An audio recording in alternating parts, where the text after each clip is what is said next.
Planning to own a bubble tea shop? You might want to think twice. Not because you shouldn't do it. It's because there's a real gap between what this looks like from the outside and what it actually costs. And that gap is exactly what this video is for. The pitch is a Gen Z favorite, with numbers to back it up. 94% of people in their 20s have bought bubble tea in the last 3 months. A single cup can cost as little as 50 cents to make in ingredients and sell for $5 to $7. If you've watched this channel's coffee shop video, you might assume this is the same story with different drinks. It isn't. Coffee shops struggle because of when people buy. Bubble tea shops land in roughly the same 10 to 20% net margin range for a completely different reason, one tied to a single ingredient that behaves nothing like a coffee bean. So if it's not the clock working against this business, what is it? That's what we're figuring out today. One quick note before the numbers start. Every figure in this video is real, sourced, and independently checked, but costs and regulations shift by state, city, and sometimes zip code. Treat these as your benchmark, not a quote for your specific address. A second note, specific to this episode. Ingredient sourcing, particularly for imported tapioca pearls, can shift with trade and shipping conditions. This isn't legal, tax, or business advice. Verify current supplier and cost information before acting on anything here. The first cost, the one that scales hard with how polished the shop looks, a basic counter service setup and a premium urban build-out are two very different bets. A basic suburban shop, small footprint, simpler build-out, typically runs $40,000 to $75,000 to open. A mid-range urban location runs $100,000 to $200,000. Premium locations with custom build-outs can exceed $300,000 to $400,000. The build-out itself is more involved than it looks from the counter. This isn't a retail space with a coffee machine plugged in. It needs real plumbing and electrical work, drainage for sinks and ice machines, upgraded electrical panels for commercial equipment, and a bar counter built specifically around workflow, since a poorly laid out counter directly slows down service during a rush. Staff training runs another $2,000 to $5,000, which matters more here than it might at a typical coffee counter, since consistency in a drink with this many customizable variables takes real practice to get right. Gross margins on the drink itself are genuinely excellent, 65 to 80% before rent, labor, and overhead. Net margins after everything land at 10 to 20%, most commonly cited around 15%. That's a healthy number. It's also, oddly, almost identical to the net margin range coffee shops report. Same range, completely different business underneath it. The hidden trap, the one hiding inside a single ingredient, not a staffing schedule. Tapioca pearls run on a clock that has nothing to do with when your customers show up. Uncooked tapioca pearls are remarkably stable. Sealed and stored properly, they last 6 to 12 months. That part isn't the problem. Cooked pearls are a different story entirely. Once boiled, they're best used within 4 to 6 hours. Push past 24 hours sitting in syrup, and they start to harden, lose their signature chewy texture, and become a genuine food safety concern. That means pearls can't be prepped once at the start of the day, the way a barista grinds coffee beans. They have to be cooked in batches, repeatedly, throughout an entire shift. Cook too little, and you're out of pearls in the middle of a rush, turning away the exact customers you most wanted to serve.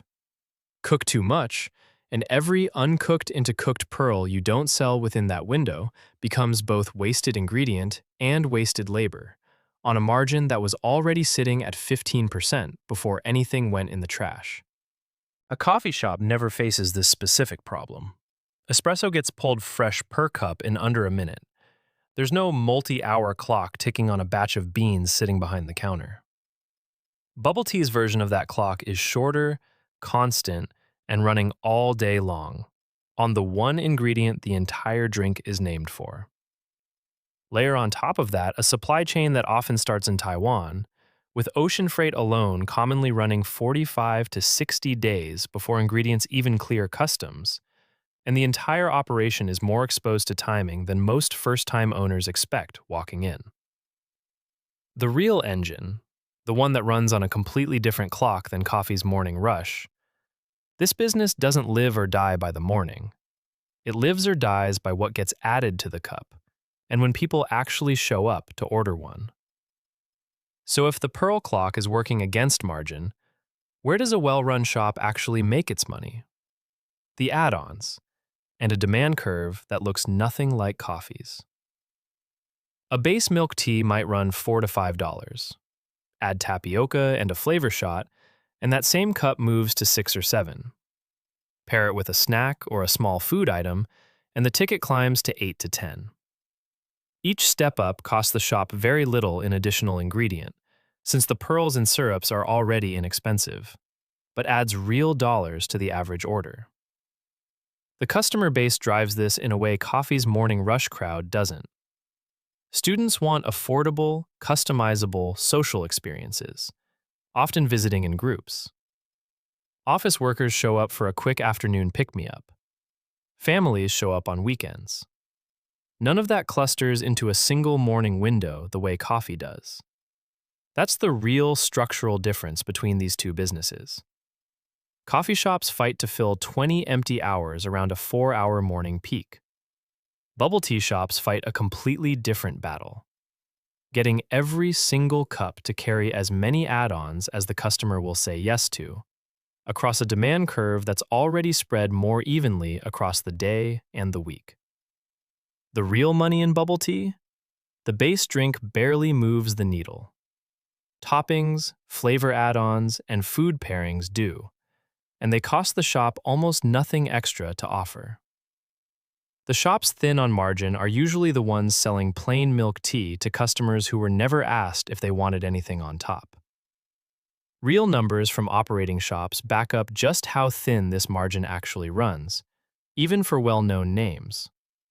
One reported figure for a single Gong Cha franchise location, a globally recognized bubble tea brand, put annual profit at $45,000 on an implied revenue of roughly $300,000.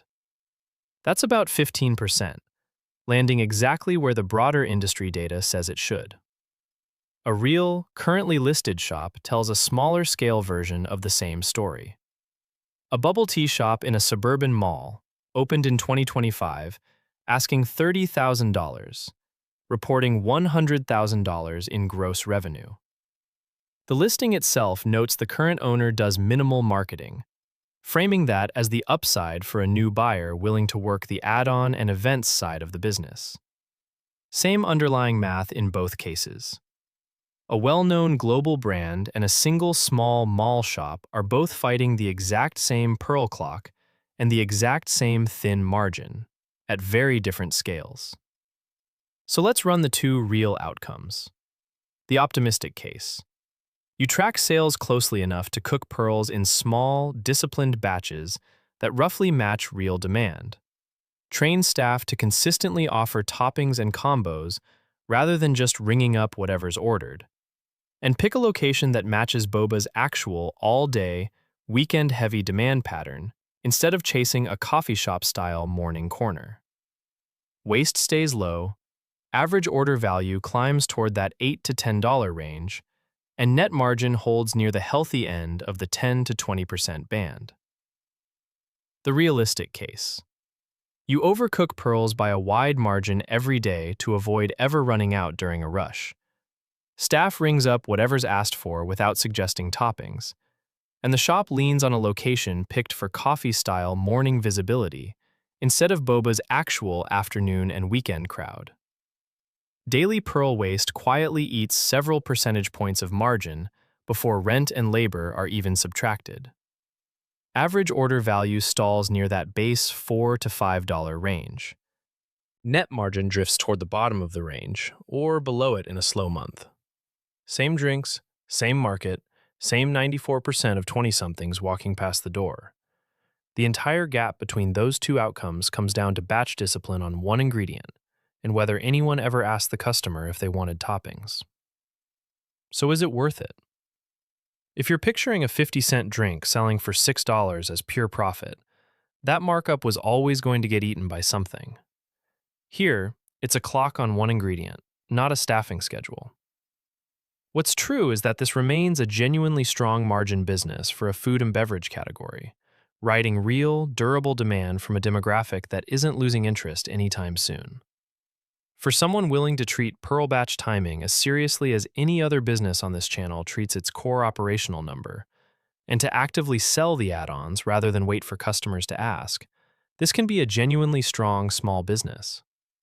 For someone assuming a trendy drink and a busy sidewalk are enough on their own, the trash can behind the counter is quietly deciding the margin instead. Last reminder, ingredient sourcing and import timelines for this business can shift. Verify current supplier costs and lead times before acting on anything in this video. It's not business or financial advice. Remember this, nobody gets rich selling tea. They get rich selling the toppings, on time, before the pearls that made them go stale in the trash instead of the register.